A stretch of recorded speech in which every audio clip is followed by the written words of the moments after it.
Assalamualaikum warahmatullahi wabarakatuh. Kami dari kelompok 2 akan mempresentasikan tentang cara pendistribusian obat yang baik di apotek. Perkenalkan, nama saya Raja Tiga. Perkenalkan, nama saya Syarifah Sara Asila. Perkenalkan, nama saya Nur Intan Nuniati.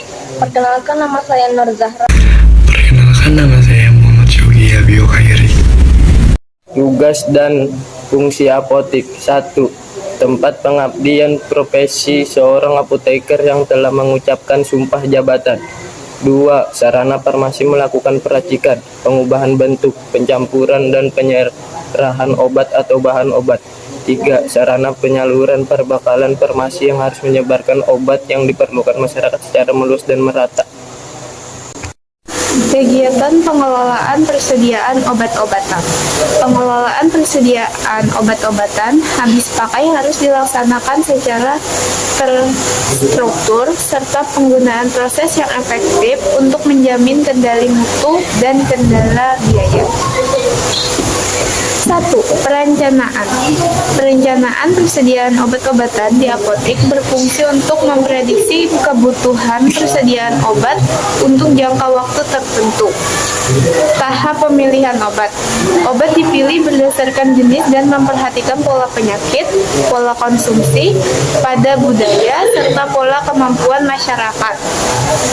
Tahap komplikasi pemakaian obat. Komplikasi pemakaian obat adalah rekapitulasi data pemakaian obat di unit pelayanan komplikasi pemakaian kesehatan yang bersumber dari laporan pemakaian dan lembar permintaan obat atau LPO. Tahap perhitungan kebutuhan obat. Perhitungan kebutuhan obat dilakukan dengan menggunakan metode konsumsi dengan melakukan analisis tren pemakaian obat 3 tahun sebelumnya atau lebih. Tahap proyeksi kebutuhan. Perhitungan kebutuhan obat yang dilakukan serta komprehensif dengan pertimbangan data pemakaian obat dan jumlah sisa stok pada periode yang masih berjalan. Pengadaan. Pengadaan merupakan kegiatan untuk merealisasikan kebutuhan yang telah dirancanakan dan disetujui. Pengadaan obat-obatan di apotek biasanya dilakukan melalui pembelian, pemesanan yang dilakukan melalui jalur resmi sesuai dengan peraturan perundang-undangan medis. 3. Penerimaan. Penerimaan merupakan kegiatan untuk memastikan kesesuaian kedatangan barang dengan surat pesanan di antaranya kesesuaian jenis obat maupun jumlah yang dipesan.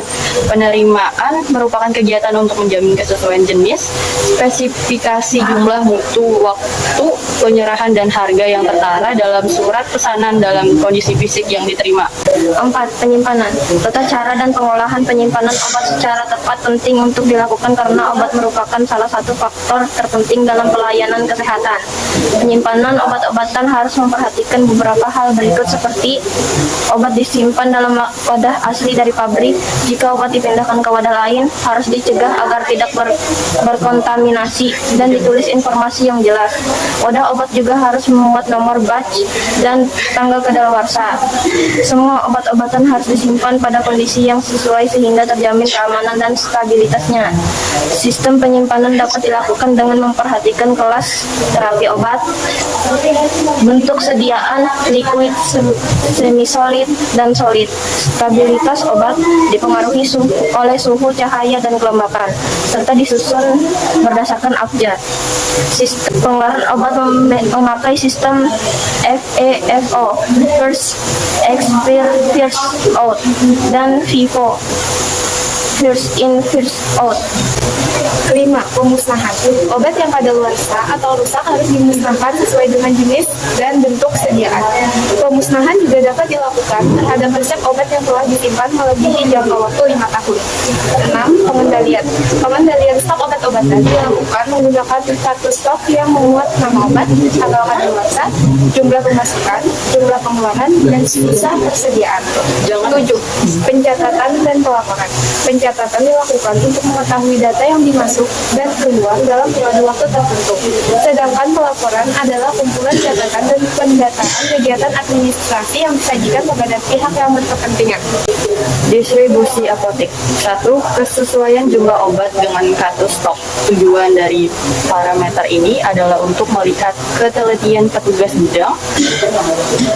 Hasil presentasi tersebut didapat dengan cara mengambil 10% kartu stok dan dilakukan pencocokan dengan jumlah obat. 2. Sistem penataan gudang. Tujuan dari parameter ini adalah melihat sistem penataan gudang. Hasil presentasi tersebut didapatkan dari hasil wawancara kepada petugas gudang. 3. Presentasi dan nilai obat yang kadaluarsa dan atau rusak.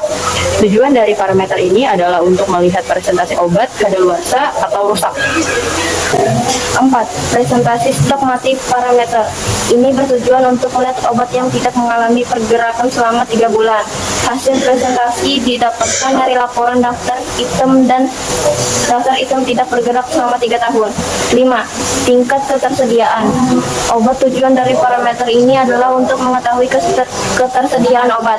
Hasil yang diperoleh dari kartu stok obat menunjukkan hasil yang tingkat ketersediaan obat di apotek. 6. Penelitian serupa terkait tingkat ketersediaan obat yang dilakukan di instalasi farmasi. Adalah jalur distribusi obat di Indonesia.